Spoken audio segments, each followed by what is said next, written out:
प्रत्येक वर्ष की भांति इस वर्ष भी आपके फोन में एक मैसेज जरूर आया होगा, बाइकॉट चाइना।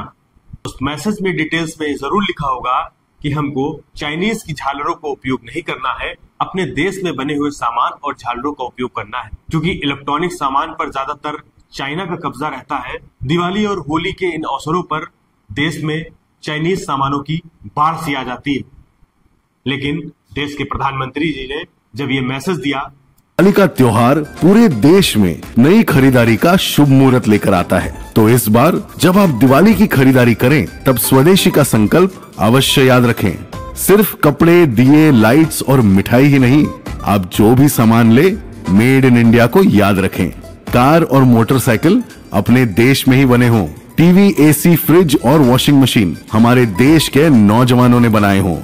एक सच्चे देशवासी होने के नाते मैंने भी उनकी बातों को पालन करने का फैसला किया। मैं बाजार गया और बाजार से मैंने इन दीपकों को खरीदा, क्योंकि मुझे आत्मसंतुष्टि थी कि इस दीपक को किसी न किसी कुम्हार भाई के द्वारा बनाई गई होगी, जो कि मेरे देश का पैसा मेरे देश में रहना चाहिए। फिर मैंने इन कैंडल्स को खरीदा। ये candles Vasundhara candle work Lucknow की बनी हुई, क्योंकि वोकल फॉर वोकल के अंतर्गत ये भी आती थी। मुझे आत्मसंतुष्टि हुई और मैंने इनको भी खरीदा। इसके बाद में मैं इस पैराशूट यानी स्काई लैम्प को लेकर घर आ गया। कहानी यहीं से शुरू होती है। मैंने जब इस पर आई लव चाइना लिखा हुआ देखा तो मेरा दिमाग ठनक गया। पीछे पलटा तो पता चला कि चीनी भाषा में यहाँ पर इनके उपयोग करने के नियम और कायदे बताए गए हैं और नीचे बड़ा सा मेड इन चाइना लिखा हुआ है। 20 रुपए में आने वाली ये स्काई लैम्प चाइना से आकर हमारे घरों तक आ गई, तो आप सोच कर देखिए कि शायद इस चाइना में कितने की कीमत की होगी। अभी हाल ही में एक रिपोर्ट के अनुसार देश विश्व की सर्वाधिक जनसंख्या वाला देश बन गया है। इससे पहले चीन दुनिया का सर्वाधिक जनसंख्या वाला देश हुआ करता था। चीन विश्व में तीसरे नंबर का सबसे बड़ा क्षेत्रफल वाला देश है। रूस और कनाडा के बाद सर्वाधिक भूमि चीन के पास ही है। जिस देश में 35 साल से अधिक उम्र के लोगों की जनसंख्या दुनिया में सर्वाधिक भारत देश में हो, और उस देश में 20 रुपए के इस स्काई लैम्प के लिए हमको चाइना का सहारा लेना पड़े, तो वोकल फॉर लोकल का ये गाना, वोकल फॉर लोकल का ये ढिंढोरा पीटना बिल्कुल बेकार है। आप सोच कर देखिए कि देश में तमाम तरह की योजनाएं चलाई जा रही हैं, जैसे make in India, PM Vishwakarma योजना, मुद्रा लोन, कौशल विकास योजना, स्टैंड अप इंडिया, आत्मनिर्भर भारत, वोकल फॉर लोकल।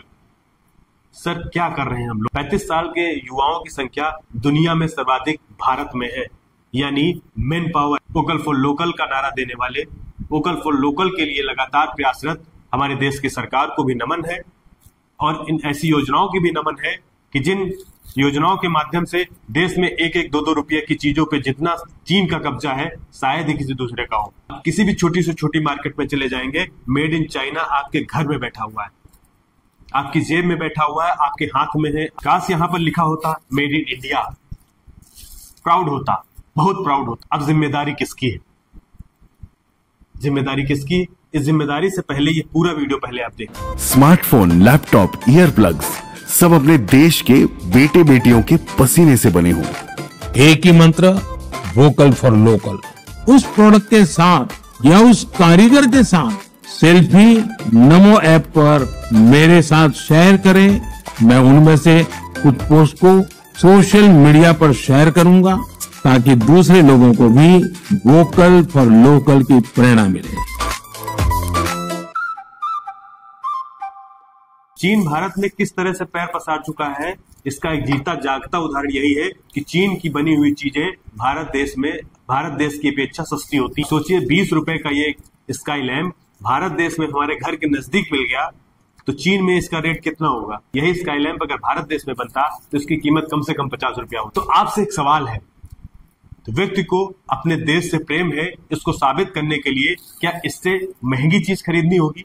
चीन अगर कोई चीज को 20 रुपए में बेच रहा है, तो देश की वही चीज अगर वो 50 रुपए में मिल रही है, तो कोई व्यक्ति 50 रुपए की चीज खरीद कर से मेहनत का पैसा इस वजह से सिर्फ लगाए क्योंकि वो देशभक्त है, कि वो देश से प्रेम करता है, उसको मेड इन इंडिया का सामान पसंद है। अरे सर बिल्कुल नहीं। हर व्यक्ति, हर देशवासी चाहता है देश का नाम ऊंचा हो, हर जगह मेड इन इंडिया लिखा हो। मगर सोचिए 400 रुपए की मजदूरी करने वाला व्यक्ति, तो जो मैसेजेस आप विदेशी कंपनियों के मोबाइल से, विदेशी कंपनियों के ऐप से ये लिखा जा रहा है कि स्वदेशी अपनाइए, तो कहीं ना कहीं उस निचले तबके गरीब लोगों के साथ एक छलावा है और मजाक है। क्या सारी जिम्मेदारी, देशभक्ति की जिम्मेदारी इस देश के गरीब ने उठा रखी है? अगर विदेश से ये आयात होकर आ रहा है तो क्या किसी की इतनी हिम्मत है कि नॉर्मल छोटे से दुकानदार चीन से लेकर ये सामान आ जाए यहाँ तक? अर्थव्यवस्था में चीन भारत से लगभग 5 गुना अमीर है। 2075 तक दुनिया की सबसे बड़ी अर्थव्यवस्था चीन बनने जा रहा है। चीन से सबक लेना चाहिए। एक व्यक्ति आपकी चलाई गई इन्हीं योजनाओं में से जब बैंक में लोन लेने के लिए जाता है तो उसको इतने लंबे पेपर्स वर्क बता दिए जाते हैं, वो कभी जीवन में कंप्लीट ही नहीं कर सकता।